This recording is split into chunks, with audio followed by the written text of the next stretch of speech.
America क्या कहता था? ये जानवर इतने गुस्से में थे कि एक दिन में बुर्ज खलीफा से ऊंचा बिल्डिंग बनाने लगा। भाई यहाँ पे क्या हो रहा भाई? और ये ऑक्टोपस एक हाथ से सीमेंट लगाता और दूसरे हाथों से ईंटें रख देता। इधर ये कुत्ता आज कमाएगा तो कल बैठकर खाएगा। और इधर दोनों मजदूर एक ही औजार से काम चलाता। फिर ये दोनों कुत्ते मसाला डालने लगा, तभी मशीन फिर ये कुत्ता लेकर जाने लगा। हमारा घर, हमारा द्वार, हमारा। फिर ये हरामी कुत्ते काम चोरी करता है।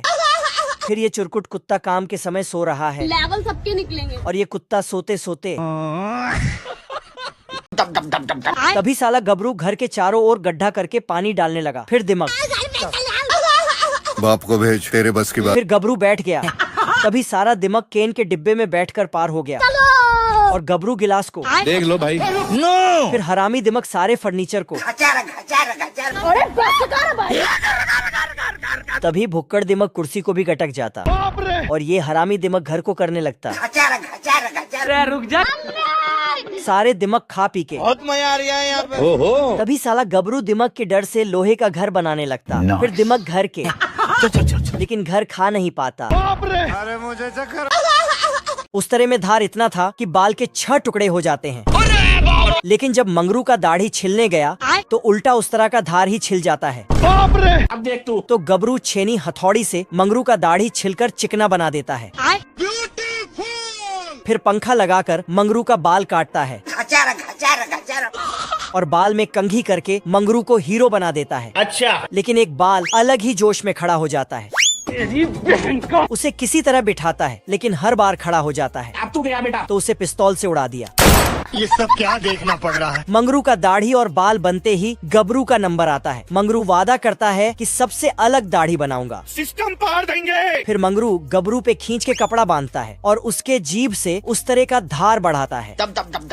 बाप रे। फिर साला गर्म कपड़े को गबरू के चेहरे पे रख देता है तो गबरू फिर साला मंगरू सीमेंट घोलकर गबरू के दाढ़ी में लगा देता है। फिर बारूद छिड़क कर आग सटा देता है। ये गाजर सुबह सुबह नींद से जागता है। फिर अपने बच्चों को खींच खींच के नींद से जगाता है। लेकिन इसका सबसे छोटा बच्चा तो उसे फिर से सुला देता है। इधर ये तीनों आलू भी सो के उठता और फिर चश्मा लगा के जॉगिंग करते हुए नहाने चला जाता है। अच्छा। केला अपना छिलका उतार के नहाने जाता है। मौसम तो ऐसा लग रहा है दिल गार्डन गार्डन हो रहा है। फिर आंख बंद करके आता लेकिन साला अपने ही छिलके में फिसल कर गिर जाता है। ये प्याज पानी में आता है और जहाज बन के उस पार चला जाता है। अरे बाबा। पत्ती में अपना जूता साफ करता तभी सूरजमुखी इसे सूंघता लेकिन इसके बदबू से टपक जाता है। मैंने कुछ नहीं किया। प्याज गाजरों के पास आता है लेकिन अब प्याज झूला झूल रहा था लेकिन इसके बदबू के चलते इसे धक्के मार के गिरा देता है। फिर सारे फल सब्जियां मिलके इसे मार मार के वहाँ से भगा देता है। खतरनाक खेतों में बीज बोता है और सुई धागा से सिल देता है। कुत्ता बकरे के सिंग को ही हल बना डाला है। मुर्गियाँ तो खेतों में डांस करती हैं। अच्छा। इल्ली ने गड्ढा किया और चिड़ियों ने उसमें बीज डाला। मधुमक्खियाँ भी बीज डालते हैं और खरगोश मिट्टी ढकता है। ठीक है। यहाँ इंसान है ही नहीं। पेलिकन तालाब से पानी उठाता है और साला चिड़ियों के साथ मिलकर बारिश करवाता है।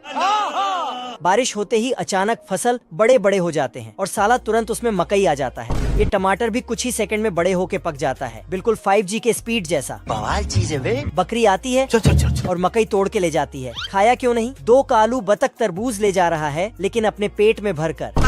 खेत का पुतला उठता है और बोलता है सिस्टम पार देंगे। मतलब धान काटने लगता है। अच्छा।